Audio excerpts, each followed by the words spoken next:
Now, the micropayments seems to be one of the key things Right. with the cell phone. So that idea of making micropayments for chaptered films could change the content of the films as well. Could change the way stories are told. Well, that's right. We might go back to the old cliffhangers. Right, So that's instead of right. having 12 cliffhangers in an Indiana Jones movie, you might just have these, Yeah. like they yeah. were on Saturday morning series. Yeah. Or just a whole different kind of chaptered structure to like the way a book might be read, the way Dickens might have written, Right. which is sort of cliffhanger. Right, exactly. But you could do multiple narrative threads. You get this narrative thread this week, another one. Absolutely. And even the Times Magazine is doing their serialized stories Right, now. right. So that's another sort of version of this. How do the micropayments work? Well, it works like a telephone call. So you make a phone call for so many minutes, and you get this tiny charge. So everybody's used to it, and you just pay it through the phone company. And of course, they have great leverage over you because if you don't pay it, then you lose your phone service. So you have to get or you can't talk on the phone. We don't have the technology yet to go from cell phones to plasma screens or anything like Not that. yet. So that's another. So kind maybe of- it's a year. So maybe it's a year. Yeah. Now, have you found any of this with Radio Cape Cod? We're just starting the discussions and negotiations of how to go for it. And of course, it's a wonderful area for independence because the big companies, of course, are locked into all kinds of contracts. So they're not able to embrace the new until they Right. finish with the old. Absolutely. I mean, can you imagine a film going out on, and once it's there, how hard is it to protect? So this whole idea of what is copyright protection. I mean, for an independent film, everything that's pirated is actually good for you? Good for you. Exactly. The film I made called Radical Gestures, the whole thing is available on the web. Yeah. But I assume people will still want to have what they call the fetish object, right? Yes, They just exactly. like to have it. Right, They have exactly. that in hand.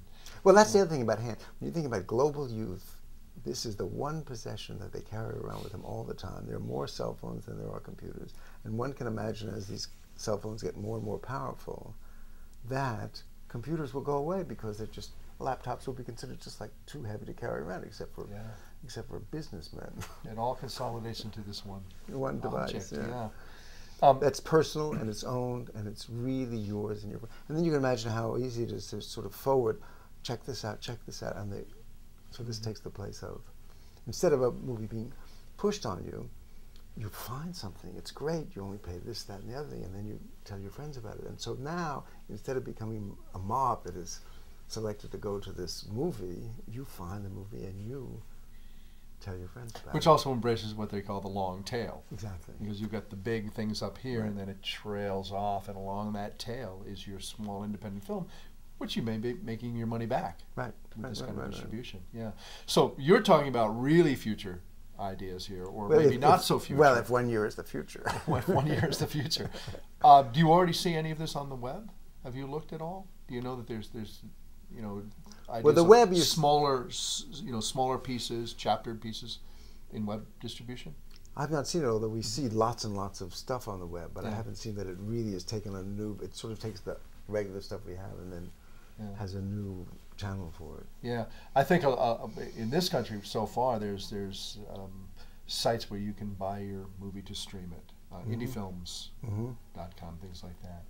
But this is the next step. Right. Yeah. And it's still relatively expensive to buy it. And I mean, I can imagine where you try a film and it's only 10 cents or 15 cents. And then as you go further and further down, you start to, well, now I like it, so now I will pay for it. And I love the idea of any length, too. Yeah. We've always had this 90-minute standard, or maybe 75. Right. Now it's a short because it's 59. Right. But any length works on the phone, Right. or the idle moment that you've got. Exactly. If And you then can it's discover still it there, and then yourself. you start it again later. Or that's the other thing, is this stop and start. Yeah. Interesting. Great. But it's great to be here again. Yeah, it's good to see you. And we were talking about a consortium of Independent theaters. independent theaters and independent Tim Jacksons, to promote independent film, Yeah. independent distribution. Yeah. This kind of work that, Wendy and Lucy, The Class, whatever it might be, that plays for such a short time in the commercial theater. Right. And to support the independent theaters, hopefully that this show, this venue will go to get a culture of people discussing great independent film again. Right. And stop that national discussion about the latest big commercial film, because we're going to find ourselves in the smaller films much more than we will, and that's what we really need to do right now, I think. Right, I think so too. In these new Obama times. Right. Obama knows. Have you ever heard that expression? Obama knows, like in Vamonos, Obama knows. We go forward with hope. Oh, okay, good. We'll leave it there. Thank you again. Great to be here. Right. We'll see you behind the screen and perhaps at the Coolidge Corner Theater.